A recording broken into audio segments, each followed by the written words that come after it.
Core-nya, paling utamanya adalah relevant value for money. Relevance value for money. Kenapa harus relevant?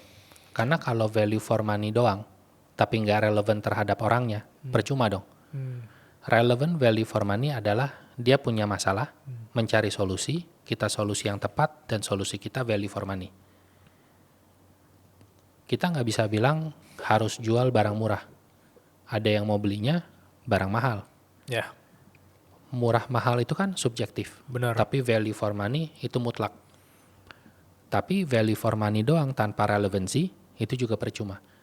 Nah, ketika kita ada relevant value for money, itu yang akan lebih shareable, apalagi jika itu adalah sesuatu yang tidak mudah ditemukan.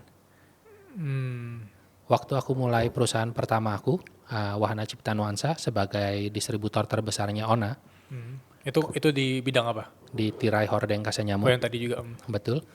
Di Get Contact, nama aku Rian Ona Weekend, Rian Ona After Hour. Kenapa? Karena aku showroom yang pertama buka di hari Minggu. Jam 10 malam, ada direktur baru pulang kerja, telepon aku jalan, langsung ke rumah dia ngukur. Itu kenapa nama aku di Get Contact Rian Ona After Hour, Rian Ona Weekend. Ya. And I was so shareable. Kenapa? Karena yang sesama penggila kerja akan share ke sesama penggila kerja dia. Kita sekarang udah punya duit nih, tapi nggak punya waktu pakainya. Gua kenal nih ada orang gila, jam 10 gua telepon, dia datang ke rumah gua ngukur. Masangnya juga bisa malam-malam. Wah, ini kan udah mulai shareable gitu. Kenapa? Karena relevant, value for money. Yang aku tawarkan, the value yang aku tawarkan relevant untuk mereka. Jualan Ona doang, franchise sekarang kayaknya ada 100-an, 170-an mungkin. Tapi yang membedakan kita, value apa yang kita bawa, after hour, weekend. Nah, Sekarang masih ada tuh. sekarang masih, tapi bukan aku lagi yang ngukur. Iya, tentu dong. Tapi udah banyak juga showroom yang sekarang udah buka weekend, after hour juga mulai banyak lah. Nah, kalau di studi kasusnya brand lain deh yang lebih gampang kali ya. Misalnya let's say di sini yang nonton ini brandnya F&B atau coffee shop atau apa. Iya. Contoh studi kasus relevance value for money apa misalnya? Contoh studi kasus relevant for money-nya, contoh dari geografis deh. Misalnya kita target marketnya adalah emak-emak yang nungguin anaknya pulang sekolah masih kindergarten yang cuma sekolah 1-2 jam udah harus dijemput lagi. Dia mau pulang lagi, balik lagi setengah jam. Dia mau nongkrong di mana juga bingung. Nah, posisi itu kalau kita buka kafe di seberang sekolah, lalu di kafe itu kita bikin ruangan sekat-sekatan yang soundproof kayak orang mau meeting, kita offer value-nya adalah privacy. Kenapa? Karena kita kadang kalau mau ketemu sama temen, ini dari istri aku kadang kan mau curhat. Tapi kalau di kafe dia mau curhat takut kedengeran sama meja sebelah. Meja sebelah ternyata emaknya, teman sekolahnya, anaknya gitu.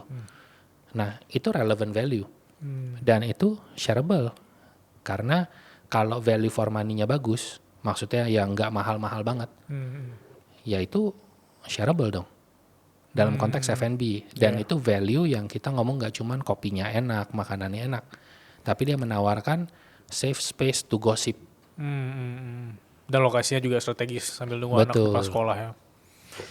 Ya juga ya. Mungkin banyak orang yang buka coffee shop itu nggak kepikiran ke titik di mana kita punya coffee shop, kita punya F&B itu ada relevance value for money-nya ya. Tapi itu basic nggak sih, Pak Rian? Atau semua orang udah tahu atau sebenarnya ini cuma orang marketing doang yang tahu relevance value for money ini?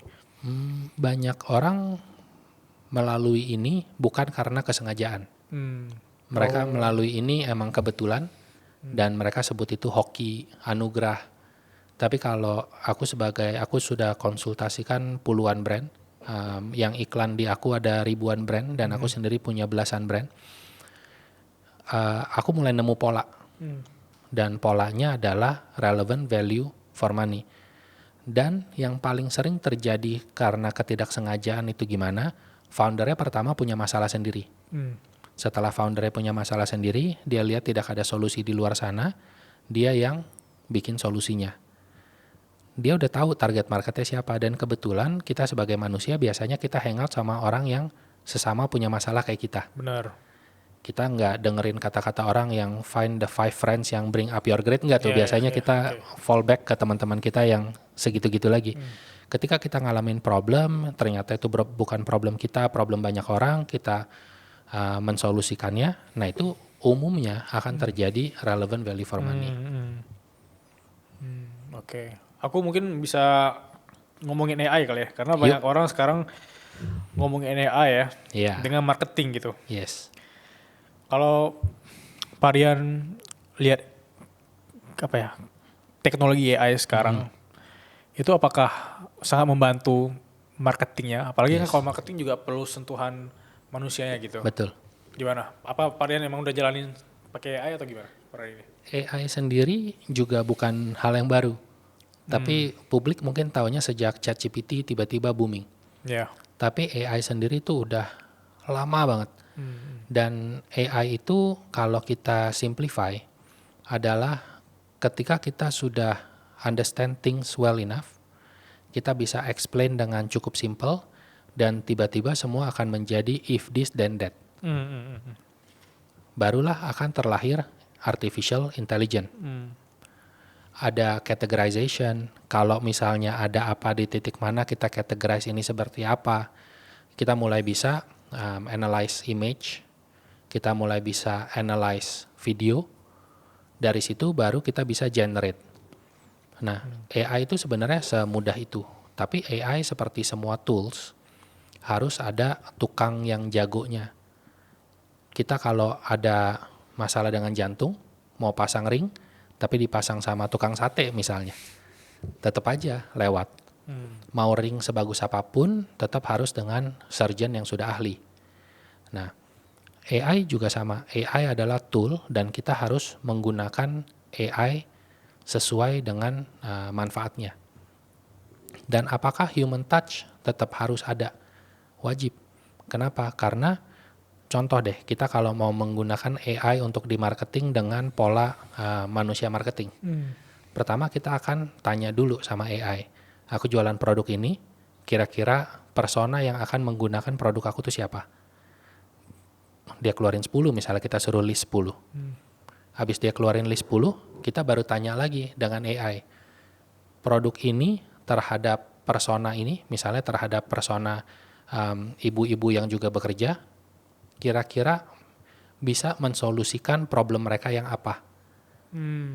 Habis dari situ kita dig deeper lagi, bagaimana kita dapat mengilustrasikan dalam video 30 detik, produk ini bisa mensolusikan problem ini untuk ibu-ibu yang sedang bekerja. Nah, dari situ baru muncul skrip buat video. Tapi kalau kita nggak ngerti prosesnya, kita langsung tanya sama ChatGPT, bikin aku skrip untuk jual produk ini. Nggak akan mendapatkan hasil seperti yang tadi. Makanya tetap harus ada tukang yang ahli, baru bisa menggunakan tools yang canggih. Dan semua ini kan yang kita ngomongin dari awal sampai tadi kan udah teori banget ya.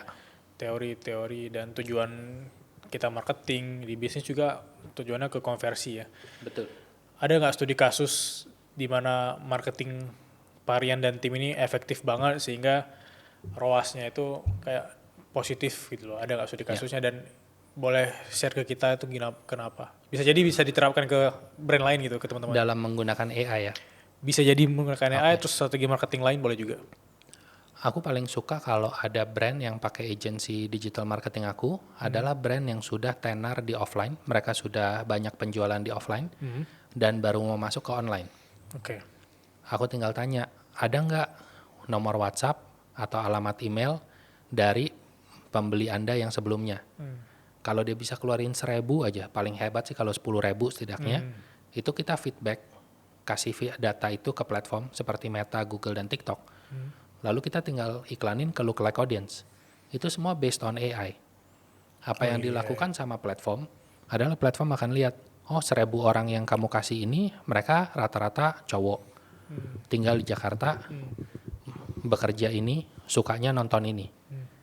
Dari sana, platform akan mencarikan kita orang yang serupa mereka. Itu kan sudah AI. Dan itu yang udah paling basic dan paling efektif.